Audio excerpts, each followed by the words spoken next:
Старлизм мэдээллийн хөтөлбөр тодруулга болонгаар үргэлжилж байна. Тэгэхээр өнөөдрийн тодруулга болонд маань Тэмүүжийн сайдын нийл хамраг хар тамхины хэрэгээр улмаар хоригдоод байгаа гих зэрэг хэвлэл мэдээллийн хэрэгслэр баггүй шууган тавьж олонний чихний сонорт байсан эмэгтэй болох саран гэрэлтэй бид нар өнөөдөр уулзаад байна. Тэгэхээр саран гэрлийн хувьд бол шүүгэн шийдвэр гүйцэтгэх ерөнхий газрын 461-р ангид 3 сар гаруй хугацаанд түр саатуулагдаад яг өнөөдөр суллагдаад байгаа юм. Тэгэхээр саран гэрлээс бид нар хэд хэдэн зүйлийг тодруулахаар бас энэ тодруулга ярилцлаганд урьсан байгаа. Тэгэхээр чиний хувьд хэвлэл мэдээллийн хэрэгслэр чамайг тэр 461-р ангид байх хугацаанд баримттай, нотлогоогүй олон зүйлүүд яригдлаа. Энэ бүхэнд чи өөрөө л тайлбар өгөх бах. Энэ бүх яригдаад байгаа зүйл үнэн худлаа гэдэгт чи бас хариулт өгөхгүй юу? Ерөнхийдөө саний хэвлэлээр гарч байгаа одоо бие үнэлэгчдүүд хар тамхичийн би бүгдийг нэссэн л тэр нь. Тэгээд дээрээс нь одоо хэрэг толбогдох шөнө одоо 60-70 заалгасан жилүү 90 жилүү тэр бүгдээрээ худлаа.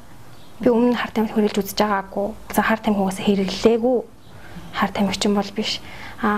Бусад асуудал дээр бол угаасаа бүгдийг нэрснэсэж байгаа юм. Хэрэг болох шөнө ч гэсэн тэр хүн рүү би ерөөсөө тэгж залгаагүй. Ерөнхийдөө бол мэдэн тэр хүнийг уцаар холбоотой байсан. Тэгээс ямар нэгэн албаа байхгүй. Гэтэл энийг бүр татагч нэ гэж би ярмаар байна. Улсын хурлын гишүүн Баасан хүүд яагаад хандах болсон бэ? Улсын хурлын Баасан хүүд болохоор миний нэр хүндийг телевизээ одоо хэвлэл мэдээлэл хэрэгслээр буцаанд оромжилж яхаар тэмгчин гэсэн болохоор би өөртөө хандаж энэ талаараа уулзаж ер нь ягаа ингэсэн гэ би өөртөө гомдоод ч гэх юм уу те одоо ингээд учир байдлыг би мэдэхгүй гэж ягаа ингэсэн гэ тэр байдлаар би өөртөө тэгж хандсан. Тэгээд өөрлөө өрөөл явуулсан нойрын хугацаанд ирээгүй харин өмгөөлөгчтэйгөө манай өмгөөлөгч Батбаяр өмгөөлөгч Баасан хөөрөө одоо миний нэр хүндийг одоо ингээд доош нь унгаасны хэмжлэх гэж юм ясны дараа надад ирж уулзсан. Надад дараа ирж уулзахдаа ер нь намайг сэтгэл санаа нэгмийн дарамтанд оруулсан. Баасан хөө ирээд ерөөсөө тэр Батбаяр өмгөөлөгч чи яах гэж авсан те ямар тохиолдлоор авсан яасан чи бичээд өгч Тэмүүжинтэй янууц амрын холбоотой мó бичээд өг эсвэл ингээд утсаа ингээд рекордер нь тавьчаад тэгэнгүүт нь би рекордыг би өөрөө зогсоосон. Тэгээд зогсоосоо өгөөг нь би үзэх гэж дахиад шалгасан. Тэгээд дараа нь тэгсэнд бичээд өгч гээд тэгээд хэдэн өмгөөлөгчтэй яа дээ хаан сурт ингээл ер нь ингээл надаар юм ирж над руу ингээл дайжигнаал инээж минийгээл худалч нүдээ ингэж ярьдیں۔ Чи тэгэж яриад дээ би чамайг хараад инээгээд штэ гээл те. Тэгснэ өмгөөлөгч нь танаа аавыг зодсон гэсэн. Чи яага мдээгүй. Тэр зодсон үнэхээр зодсон байсан мэл ч угаас гомдолтой байсан. Тэрийг аль бичээд өгч гээл ерөөсөө тиймэрхүү юм яриад явсан. Тэр гарсан процессыг бол чийл хонцоо мэдчихэж байгаа. Тэр үнийг бол тэгэхээр яг юу болсон бэ хэрэг гарсан өдөр? Тэр хөлний өдөр баримтчиж саатуулсан. 3 сарын 2-ны шөнө баримт саатуулсан. Яг юу болсон тэр нь? Гэтэ бид нар бол яг тэр талаар яг тодорхой хэлэх юу байхгүй.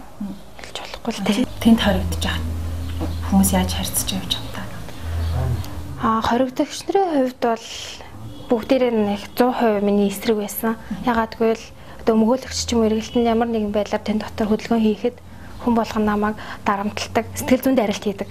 Одоо юу гэдэг чинь Тэмүүжингийн нууц амраг одоо элдв бусаар тэгэж янз бүрийн дарамжилдаг. Албан хаагч нарын хувьд бол нэг тийм одоо юу чинь нүдэн дээр ил тийм дарамт авахгүй ч гэсэн ер нь бол цаагуур аягүй дарамттай байсан ер нь. Ер нь нүүсэд байгаа дуулан шуугантай энэ байдал хэргийн процесс нөлөөлнө гэж ер нь чи үзэж байна уу? Цаашдаа нэр төрөөс эргээлэх юм уу? Энэ тал дээр ер нь хинт хандъя гэж бодож байна. Би урд нь цагдаа хоригдож саатуулж явах хугацаанд хүний эрхийн комисс тандсан л та. Натаа ирж уулзсан. Тэгээд цааш нь энийг шалгаж өгөө тэгээд ер нь шалгаагүй байгаа. Тэгээд ерөөсөө ингээд хинт хандхаа би ер нь сайн мэдэхгүй байна. Тэгээд ер нь манай хэрэгч ер нь жоохон уус төрчихгүй л байгаа штэ. Жоохон тийм болохоор одоо шүүх хурал муралч юм хэрэгт маань ч юм уу энэ жоохон нөлөөлөх байх гэж байж байгаа л да дотор айгүй тийм айцтай байгаа. Айгүй л одоо юу гэх чи 192-ийн 1 гэдэг зүйл ингээд цагдаа хоригдож байгаа тийм хоригдчихсэн. Тэгээ одоо ингээд байгаа шалгагдаж байгаа. Тэгээд одоо 2 жил хүртэл хорих ялтай гэдэг чинь 2 жил хүчих юм болов уу гэж би сайгаад байгаа байхгүй яагаад гэвэл би одоо нэг Тэмүүжингийн талаар нэг юм хэлэхэд тэр эндээс ингээд Баасан хүн эндээс ингээд гэдэг ч юм уу те одоо би одоо хоёр одоо юу гэж хадан ташуулсан халины зулцах шил би яг болчиход байгаа байхгүй юу. Гарах бол зөндөө шалтгаан байсан. Гэтэ ерөөсөө цаанаас ерөөсөө гарахгүйс би тэндээс прокурор шүүгч одоо юу яа өмгөөлөгчөөрөө дамжуулаад яасан тэ ерөөсөө гарахгүйсэн. Тэгээд дахиад би сая шинэ өмгөөлөгч авсан. Тэгээд айгу хөөцөлсөний эцэс гарч ирсэн. Үржээ залуу бүс хүчний хувьд цаашдаа амьдралаа ер нь үргэлжлүүлж энэ их дүүлэн шүү. Монголд бол саран гэрэл хийж хүн хийм бэ тий. Талаар бол баггүй яригдлаа шүү дээ.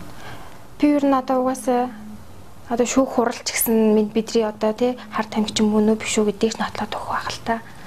Тийм учраас ер нь би одоо баасан хөө гişүний хилдгээр намайг янз бүрийн элдвэр дарамлсан тэр болгоны би угаасаа нэр хүндээ угаасаа сэргийлгэнэ. Хэрвээ нэр хүндээ сэргийлэхгүй ингээл би өөрөө орхих юм бол би Монгол улсад амьдрах одоо нэг алхамж газар одоо зүгээрээ чадахгүй шүү дээ. Шүүх хурал болоогүй тий.